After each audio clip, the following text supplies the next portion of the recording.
আসসালামু আলাইকুম প্রিয় পরিবার সবাইকে জানাচ্ছি শুভ দুপুর। আপনারা বিল ডাকাতিয়ার বাসীর আল্লাহ যদি রহমত করে অতি দ্রুত আপনারা সুখবর পাবেন। আপনারা যেটা দেখছেন এটা হচ্ছে লতে কালীঘাট মন্দিরের যে দুটি গেট আছে সেই গেট সংলগ্নের ভিডিও। এটা এক বিঘে তুলে দেওয়া হচ্ছে। এক বিঘেতে পানির ধারাবাহিকতা দেখেন আপনারা প্রচুর স্পিড পানিতে কিন্তু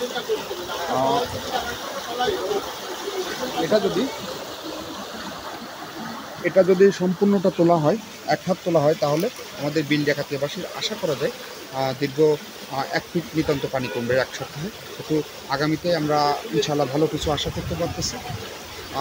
আপনারা দেখতে থাকুন, আমি আপনার দেখাবো।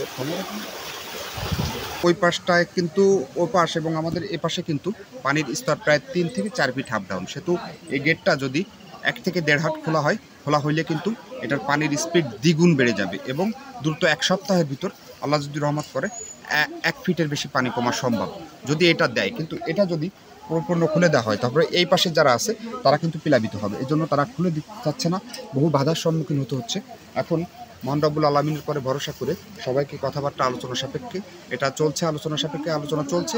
এখানে ডিসি মহোদয় আসছে, এখানে টিওনো মহোদয় আসছে, এখানে স্থানীয় নেতৃবৃন্দ এবং ফুলতলা থানা এবং ডুমুরিয়া থানার বিএনপি এবং অনুসরণ সকল নেতৃবৃন্দ আসছে। এটা আলোচনা চলছে। সেতু আশা করি বিল ডাকাতিয়াবাসী অতি দ্রুত একটি নিষ্কাশনের সুব্যবস্থা পাবে ইনশাআল্লাহ। আর পানির স্তরটি আপনাদের দেখেন, আবারও দেখাই। এটা থেকে অপোজিট পাশে কিন্তু প্রায় 3 থেকে 4 ফিট উচ্চতা হাফ ডাউন।